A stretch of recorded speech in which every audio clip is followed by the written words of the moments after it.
Good morning বন্ধুরা, আশা করি তোমরা সবাই খুব ভালো আছো। একটা নতুন রেসিপি নিয়ে চলে এসেছি। তোমরা ভাবছো পাতাগুলো কি? আরে বাবা, পাতাগুলো তেমনই কিছু না, এটা খারকোল পাতা। খুব ভালো খাই আমি।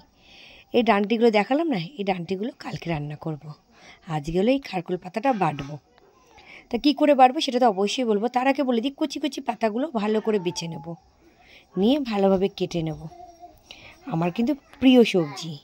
বাছার পরে পরিষ্কার করে জল দিয়ে ধুয়ে নেব। ধুয়েছি কিন্তু 3-4 বার।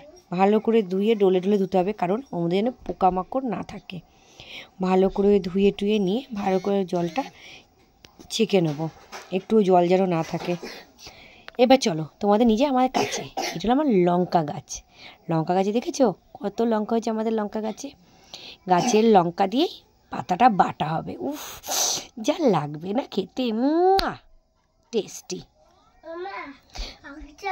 লঙ্কাগুলো তাড়াতাড়ি তুলে নিই। ভালো ভালো লঙ্কা বেছে বেছে তুলে নিলাম, লাল লাল দেখে। এবার চলো লঙ্কাগুলো নিজে দেখেছো লঙ্কাগুলো দেখতে কি সুন্দর লাগছে। গাছের লঙ্কা বলে কথা, আলাদাই একটা ব্যাপার। নিয়ে চলে আসলাম। 2খানা রসুন দেবো, আর এই যে লঙ্কা আর পাতাগুলো ধুয়ে ছেঁকে রেখেছিলাম ঝুড়ির মধ্যে জলটা ছাড়তে। পাতাগুলো এইভাবে কুচি কুচি করে কেটে নিতে হবে, যেভাবে আমি কাটছি এইভাবে পাতাগুলো কুচি কুচি করে কেটে নেব। সব কটা পাতাগুলো কুচি কুচি করে কেটে নেওয়ার পর রাখলাম। রাখার পরে এবার রসুনটা ছিলে নিলাম। এই খোসা দেখছো কিন্তু না, এটাকে আবার ছিলেছি। এই যে রসুন আর লঙ্কা ছেলা হয়ে গেল। চিংড়ি মাছের মাথা দিয়ে ভালো করে করতে হবে। তাহলে তেলের মধ্যে কালো জিরে দিয়ে দিলাম, লঙ্কা রসুন দিয়ে দিলাম, এটা ভাজা হবে। চিংড়ি মাছের মাথাও দিয়ে দিলাম, এটাকেও ভালো মতন ভেজে নেবো। ভালো মতন ভাজা হয়ে যাবে, দেখো ভালো করে ভাজিয়ে লাল লাল হয়ে যাবে ভাজাটা। দেখতে থাকো, লাল লাল করে ভাজা হয়ে গেছে। এবার এর মধ্যে দিয়ে দেবো শাকটা। এই যে শাকটা নিয়েছি, শাকটাও এর মধ্যে দিয়ে দেবো।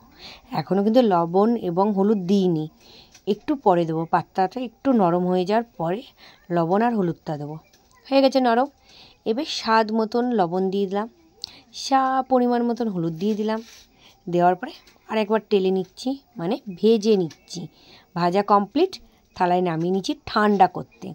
ভাবছি এবার ঠান্ডা করতে কেন নিলাম, মিক্সচার মেশিনে দেবো। যে মিক্সচারে দেওয়ার পর এই যে এরকম পেস্ট হবে। এই যে কড়াইতে তেলের মধ্যে পাতা বাটাটা রেখে দিলাম। এবার গ্যাসে চড়িয়ে দিয়েছি। এবার এটাকে ভালো করে ভাজতে হবে। ভেজে এই গ্রিন কালারটা ব্ল্যাক কালার হয়ে যাবে। না বাবা, পুড়বে না, কালারটা এরকম হয়ে আসবে। নাও রান্না কমপ্লিট। আমার মেয়েকে দিয়েছি খেতে, সে এখন খাচ্ছে। তার তো এই পাতা বাটা হলে আর কিচ্ছু লাগে না। মাছ মাংস যাই থাকুক না কেন, পাতা বাটাটা যদি হয় সে আর কিচ্ছু খাবে না, ওই দিয়েই ভাত খেয়ে নেবে সবটা। দেখো মুখটা দেখো কেমন, মানে কত ভালো, মানে অমৃত দিলাম তাকে খেতে। সত্যি বলছি বন্ধুরা, এগুলো অমৃতই। মাছ মাংসের থেকেও টেস্টি খাবার। আমার খুব ভালো লাগে এবং আমাদের বাড়ির সবার খুব ভালো লাগে। আশা করি তোমাদেরও খুব ভালো লাগবে। তাহলে লাইক সাবস্ক্রাইব